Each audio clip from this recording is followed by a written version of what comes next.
नमस्कार, उत्तराखंड के बुलेटिन में आप सभी का स्वागत है। मैं हूं आपके साथ किसी शुक्ला। रुक करेंगे खबरों का, लेकिन उससे पहले एक नजर सुर्खियों पर। सीएम त्रिवेंद्र सिंह रावत का बड़ा ऐलान, 1 लाख से ज्यादा युवा मतदाताओं के लिए खुलेगी बजट पोटली, धरातल पर उतरेगी अधूरी मंशा।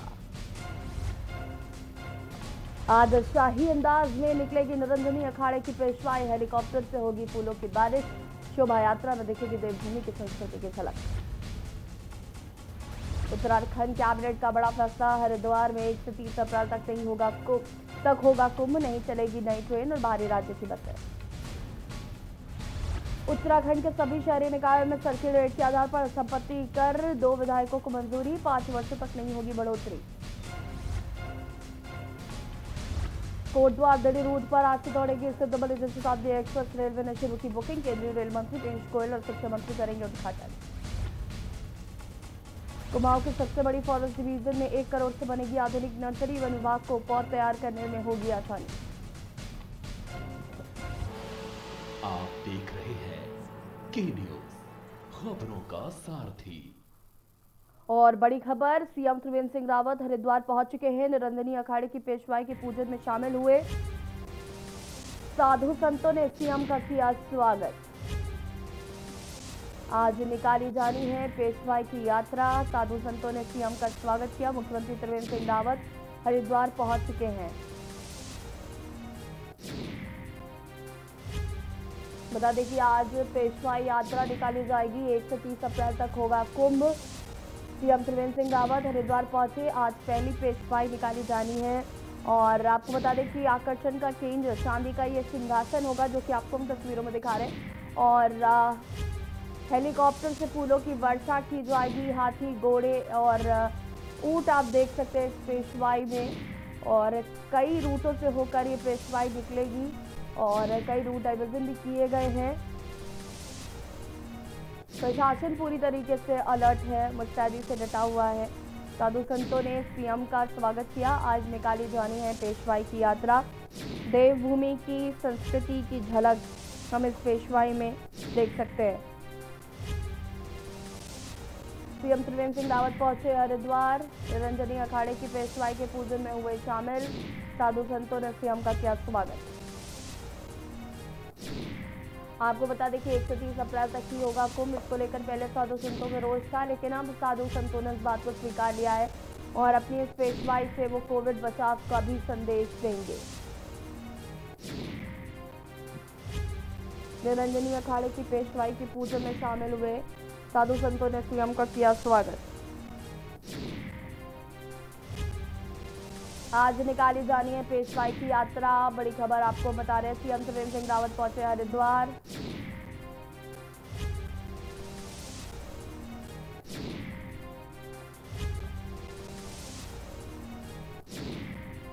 शाम 6 बजे तक ये पेशवाई होगी, आपको बता दें निकाली जाएगी और 6 बजे वापस अपने धाम लौट आएगी ये पेशवाई। और फिलहाल हरिद्वार पहुंचे मुख्यमंत्री त्रिवेंद्र सिंह रावत, निरंजनी अखाड़े की पेशवाई के पूजन में हुए शामिल। साधु संतों ने भी स्वागत किया मुख्यमंत्री का।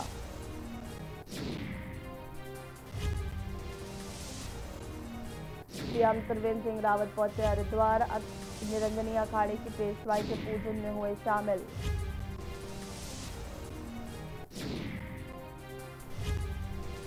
बड़ी खबर आपको बता रहे हैं, साधु संतों की आज निकाली जानी पेशवाई। और आपको बता दें कि मुख्यमंत्री त्रिवेंद्र सिंह रावत हरिद्वार पहुंच चुके हैं, पूजा में शामिल हुए। सीएम का स्वागत जोरदार तरीके से किया गया। आज पेशवाई में काफी सारी चीजें हम देखेंगे, हाथी घोड़े ऊंट और चांदी का एक सिंहासन है, उसको भी हम देखेंगे। और जो कि आकर्षण का केंद्र है, साथ ही साथ देवभूमि की संस्कृति की झलक भी हम इस पेशवाई में देखेंगे। और आपको बता दें कि कोविड बचाव का एक संदेश भी साधु संतों द्वारा दिया जाएगा, क्योंकि इस बार कुंभ मेला सिर्फ 28 दिनों का है। इसको लेकर साधु संतों में रोष था, लेकिन अब साधु संतों ने इस बात को स्वीकार करते हुए जो अवधि है उसी अवधि में अच्छे से कुंभ मनाने का फैसला लिया है।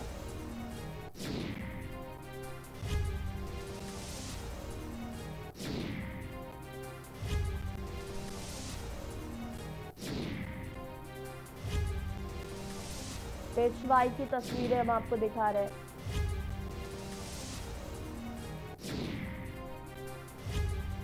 सीएम त्रिवेंद्र सिंह रावत भी हरिद्वार पहुंचे, जहां पर वो पूजा में शामिल हुए। यहाँ पर आप दौड़ नगाड़े देख सकते हैं, हेलीकॉप्टर से फूलों की वर्षा भी होगी।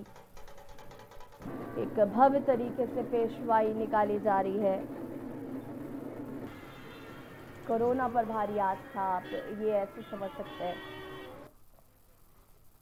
साधु संत पहुंच रहे हैं कुंभ मेले के लिए और आज पहली पेशवाई निकाली जा रही, बहुत ही भव्य तरीके से। चांदी का सिंहासन भी है ये तस्वीरों में जो आपको दिखा रहे हैं हम। हाथी, घोड़े, ऊंट इस पेशवाई का हिस्सा है। बैंड बाजा आप देख सकते हैं यहाँ पर। एक भव्य तरीके से पेशवाई निकाली जा रही है। मुख्यमंत्री त्रिवेंद्र सिंह रावत भी पहुंचे।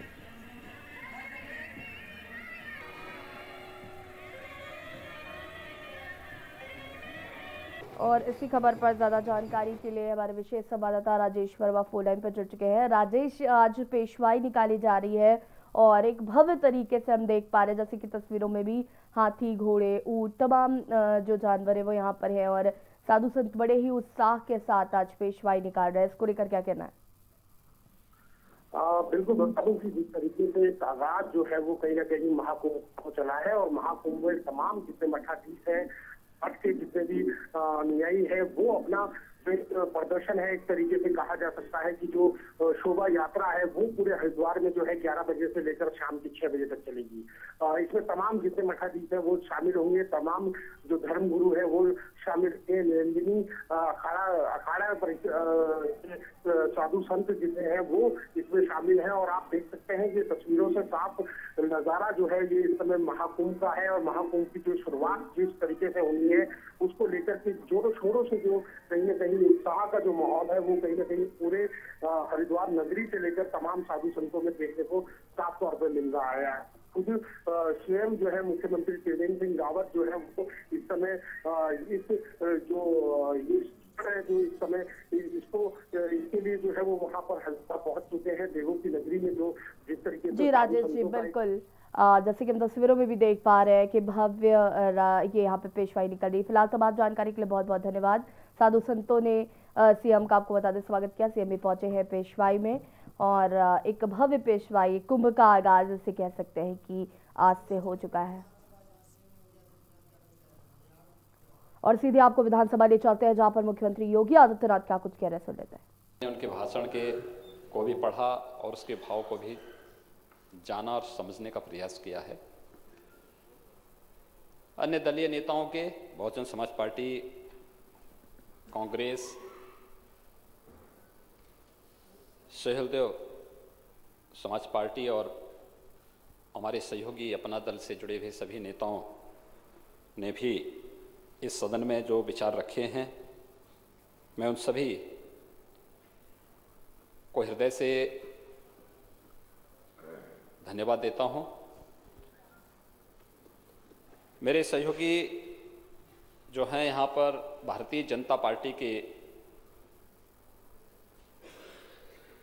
39 माननीय सदस्यों ने भी अपनी बातों को यहाँ पे रखा। विकास का एक नया एजेंडा प्रदेश को दिया। विधानसभा, जनपद और प्रदेश के अंदर विकास की कार्ययोजना कैसे आगे बढ़नी है, इन सभी के साथ ही अपना दल से भी जुड़े हुए माननीय 3 सदस्यों ने हृदय से धन्यवाद देता हूं। मेरे सहयोगी जो हैं यहाँ पर भारतीय जनता पार्टी के 39 माननीय सदस्यों ने भी अपनी बातों को यहाँ पे रखा। विकास का एक नया एजेंडा प्रदेश को दिया। विधानसभा, जनपद और प्रदेश के अंदर विकास की कार्ययोजना कैसे आगे बढ़नी है, इन सभी के साथ ही अपना दल से भी जुड़े हुए माननीय 3 सदस्यों ने समाजवादी पार्टी के 10, बहुजन समाज पार्टी के 5, कांग्रेस के 3, स्वदेव भारत समाज पार्टी के 2, यानी कुल 62 सदस्यों ने इस पूरी चर्चा में भाग लिया है और एक स्वस्थ लोकतांत्रिक प्रणाली का सृजन प्रदेश का विधानमंडल कर रहा है, ये हम सब के लिए बहुत गौरव का विषय है। मैं इसके लिए आप सभी माननीय सदस्यों का हृदय से अभिनंदन करता हूं।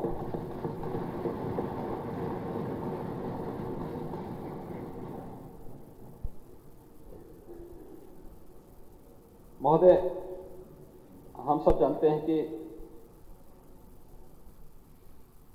जब प्रदेश के अंदर हमारे सहयोगी वित्त मंत्री माननीय श्री सुरेश खन्ना जी यहां पर बजट प्रस्तुत कर रहे थे, उस समय देश के अंदर भी बहुत सारी बातें उत्तर प्रदेश के बारे में आ रही थी और खासतौर पर बजट पे हम चर्चा करें तो इससे पहले उन मुद्दों पे चर्चा होनी बहुत आवश्यक हो जाती है। इसलिए हो जाती है क्योंकि बजट से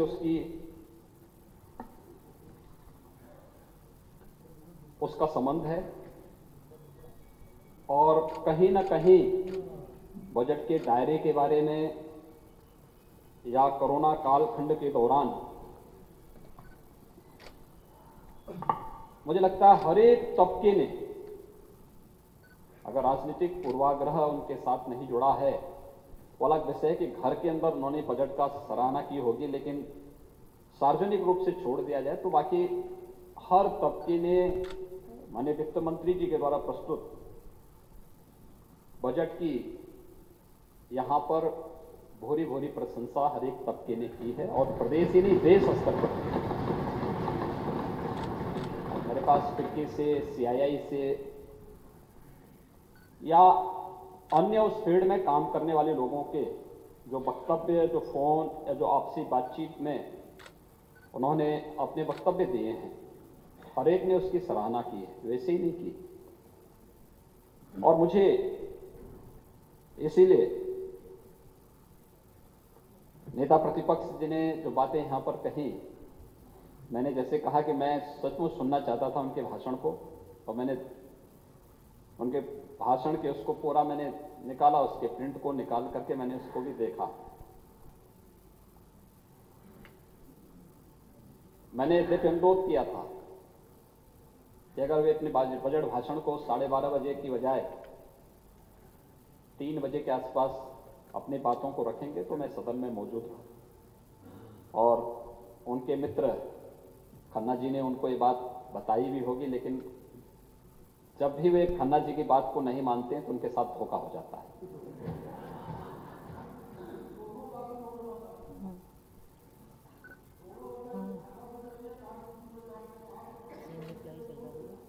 बजट महोदय, बजट हम लोग ऐसे समय में लेके आए हैं जब वैश्विक महामारी कोरोना है। लोग कोरोना से भयभीत हैं,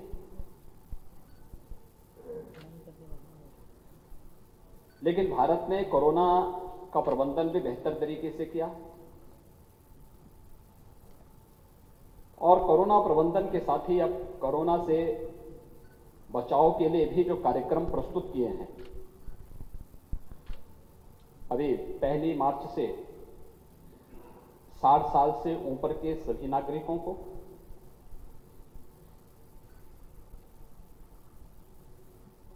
अब विभिन्न प्रकार की बीमारियों से ग्रसित लोगों को भी अब वैक्सीन देने का कार्यक्रम प्रारंभ हो चुका है। यानी भारत की एक अपनी उपलब्धि, भारत के साथ कुछ ना कुछ नई उपलब्धियां जुड़ती जा रही हैं और भारत के लोगों को इस महामारी से बचाने के साथ साथ आरोग्यता प्रदान करने के बारे में आदरणीय प्रधानमंत्री जी के नेतृत्व में जो कार्यक्रम चल रहे हैं, 1 मार्च से फेज 2 का जो कार्यक्रम चला है, मैं स्वयं भी लखनऊ के सिविल हॉस्पिटल में जाकर के उन सभी नागरिकों से, जो वरिष्ठ नागरिकगण जन थे जो उस दिन वैक्सीन लेने के लिए आए थे, अलग अलग तबके के थे और अपनी लाइन में बैठ करके पूरी धैर्य के साथ वो वैक्सीन लगाने के साथ वो अपने को जुड़े हुए थे। तेजी के साथ प्रक्रिया आगे बढ़ रही है, अद्भुत अनुशासन है। और कोई भी देश अगर अपने नेतृत्व के इस अनुशासन भाव के साथ जुड़ करके कार्य करता है तो उसको दुनिया की महाताकत बनने से कोई रोक नहीं सकता है। और यह एक शुभ स्थिति वर्तमान में भारत के साथ जुड़ रही है। कोविड से प्रदेश भी प्रभावित हुआ, हमारा राजस्व भी प्रभावित हुआ, आम जनमानस में भी इसका प्रभाव पड़ा, लेकिन इस सब के बावजूद प्रदेश ने अपनी सारी व्यवस्था को, वित्तीय अनुशासन को बनाए रखते हुए सारे कार्यक्रमों को व्यवस्थित रूप से आगे बढ़ाने का कार्य किया। और मैं कहना चाहूंगा नेता प्रतिपक्ष पक्ष से कि बजट पे जो उन्होंने बातें कही और खन्ना जी को कुछ शेरो शायरी भी सुनाई थी उन्होंने, पता नहीं खन्ना जी ने उस शेरो शायरी का जवाब आपको दिया कि नहीं दिया। कल वे देंगे, कल देने को तैयार हैं और मैं अपील करूंगा कि वे जरूर खन्ना जी की बातों को सुनेंगे। लेकिन महोदय, सच है विपत्ति जब आती है कायर को ही दहलाती है। सुरमा नहीं विचलित होते, क्षण एक नहीं धीरज खोते। विघ्नों को गले लगाते हैं, कांटों में राह बनाते हैं, मुंह से न कभी उब कहते। यह रामधारी सिंह दिनकर की ये पंक्तियां देश के लिए भी और प्रदेश के लिए भी अक्सरशः सही बैठती है। बजट के परिप्रेक्ष्य में अगर आपको देखना हो तो बिना विचलित हुए हम लोगों ने इसका अनुसरण किया। हम लोगों ने उन बातों को लेकर के आगे बढ़े। लेकिन जब मैं आपकी बात सुन रहा था और आपकी बातों को मैं जब इसमें देख रहा था तो मुझे लगता है कि आपकी बातों से मुझे लग रहा था कि आप बजट को इस रूप में चाहते हैं जो समाजवादी पार्टी के समय में होता था। क्योंकि आप लोगों का कोई वास्तव में बहुत भारतीय परिप्रेक्ष्य में कोई ऐसा दृष्टिकोण नहीं होता था जो सर्वसमावेशी हो, सर्व कल्याणकारी हो, प्रदेश के विकास को एक नई ऊंचाइयों तक पहुंचाने वाला हो। वह भाव न होने के नाते मुझे लगता है कि आप आपकी पार्टी जो पिछली सरकारें थी वह केवल एक बात को विश्वास करती थी, वह थी चारवाक का वह सिद्धांत, यावा जीवेत सुखम जीवेत ऋणम कृत्वा घृतम जीवेत। ये इनका एक भाव होता था। तात्कालिक रूप से मिल जाए, और मुझे लगता है तात्कालिक रूप से न उसमें कोई भाव होता था, न उसमें प्रदेश की भावनाएं होती थी, न विकास का कोई एजेंडा होता था, और न ही कोई प्रदेश के लिए कोई दूर दृष्टि का कोई एक एजेंडा ही उसके अंदर छुपा होता था। और इसलिए हर एक तबका नाराज होता था और हर तबके ने फिर उसका जवाब भी दिया है। हर एक तबके ने उसका बहुत जवाब भी दिया है। महोदय, मैं चर्चा कर रहा था इस बात को लेकर के, बजट पर ही अगर आप देखेंगे जो टिप्पणी अलग अलग तबके के लोगों ने की,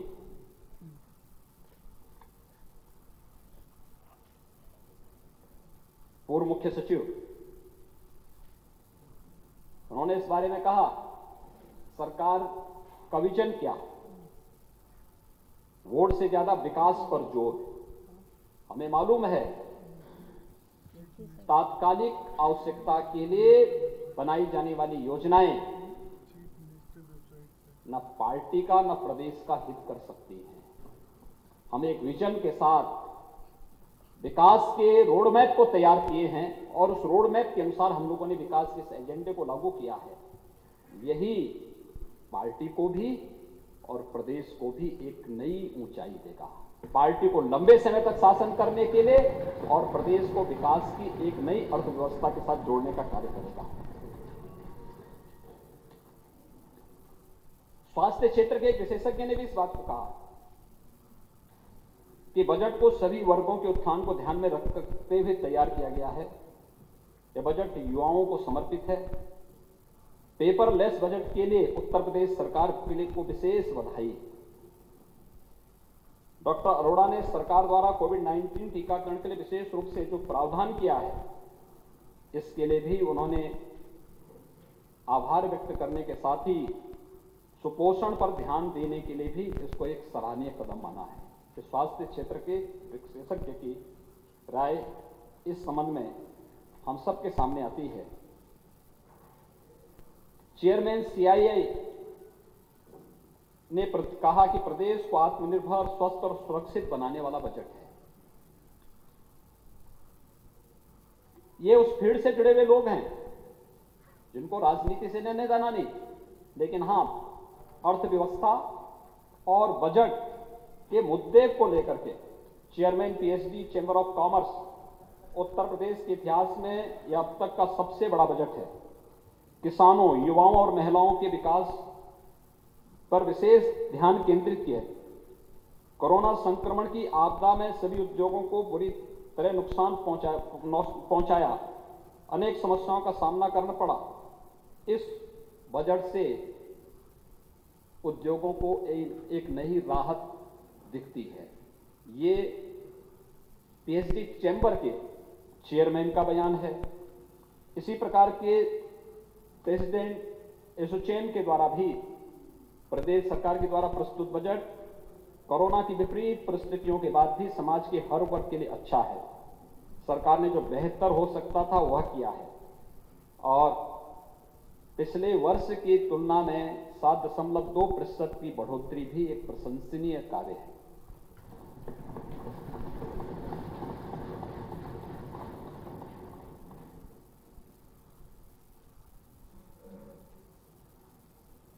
फिक्की फ्लो पूर्व अध्यक्ष जो महिला चैप्टर है, उनके द्वारा महिला व बच्चों में कुपोषण की समस्या के निदान के लिए शुरू की गई मुख्यमंत्री सुपोषण योजना मां और बच्चे दोनों की सेहत को सुधारेगी।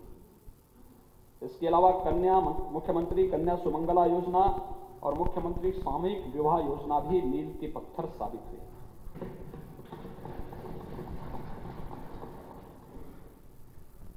ऐसे बहुत सारे तबके के, अलग अलग तबके के लोगों ने बजट पर अपनी प्रतिक्रिया व्यक्त की। ये प्रतिक्रियाएं इस बात को बताती हैं कि सरकार की कार्ययोजना एक सकारात्मक दिशा में आगे बढ़ रही है और सरकार सकारात्मक माहौल में कार्य कर रही है और सकारात्मक माहौल के परिणाम भी स्वाभाविक रूप से सकारात्मक ही होंगे। पिछले 4 वर्ष के दौरान महोदय जो कार्य किए गए, हम सब जानते हैं कि प्रदेश के अंदर जो कार्य वर्षों में नहीं हो पाए, विगत 4 वर्षों के दौरान ये सभी रास्ते पे आते हुए दिखाई दिए। और हम लोगों ने इस बारे में कहा था जब 2017-18 में प्रदेश सरकार ने अपना पहला बजट प्रस्तुत किया था, तब हम लोगों ने 2017-18 के बजट के बारे में कहा था कि हम इसे किसानों को समर्पित कर रहे हैं। 18-19 का बजट हम लोगों ने प्रदेश के औद्योगिक विकास को समर्पित किया था। ओडीओपी की जो योजना देश की आज लोकप्रिय योजना है, वह उसी समय हम लोगों ने फरवरी 2018 में उस योजना को आदरणीय प्रधानमंत्री जी कर कमलों से प्रदेश के अंदर लागू किया था। आज उसके बेहतर परिणाम आए हैं। प्रदेश का एक्सपोर्ट बढ़ा है। परंपरागत उद्योग एक बार फिर से पुनर्जीवित होता हुआ दिखाई दिया है। एक नई संभावना रोजगार की और विकास की प्रदेश के अंदर उसके माध्यम से देखने को मिली है। 19-20 का बजट हम लोगों ने प्रदेश की मातृशक्ति को समर्पित किया था और 20-21 का युवाओं की शिक्षा, उनके कौशल विकास, रोजगार, मूलभूत आधारभूत जो इंफ्रास्ट्रक्चर डेवलपमेंट से जुड़ी हुई जो कार्य थे उनको एक नई गति देने के लिए इसको समर्पित किया था। तो 21-22 के बजट का थीम भी प्रदेश सरकार ने बहुत स्पष्ट भाव के साथ रखा कि प्रदेश के समग्र और समावेशी विकास को ध्यान में रख करके ये बजट प्रदेश के विभिन्न तबके के स्वावलंबन और सशक्तिकरण को समर्पित है और इस बजट को इसी रूप में पूरे प्रदेश ने और पूरे देश ने लिया है।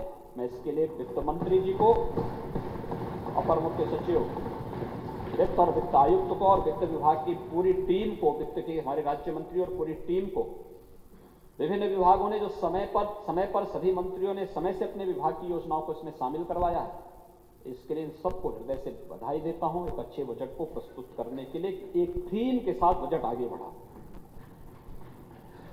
महोदय, बजट प्रस्तुत करने के साथ ही इससे पहले वो उपलब्धियां जो अलग अलग समय में अलग अलग थीम के साथ कार्य किया गया, उसके परिणाम भी हमारे सामने हैं। हम सब जानते हैं प्रदेश कहां था, और मैं बार बार इस बात को कहता हूं, पहला बजट जब सदन में प्रस्तुत किया गया था, ये पूरे प्रदेश के लिए कहां था प्रदेश? आज से 4 साल पहले प्रदेश कहां था? आज से 4 साल पहले देश और दुनिया उत्तर प्रदेश को बीमारू राज्य के रूप में मानता था। और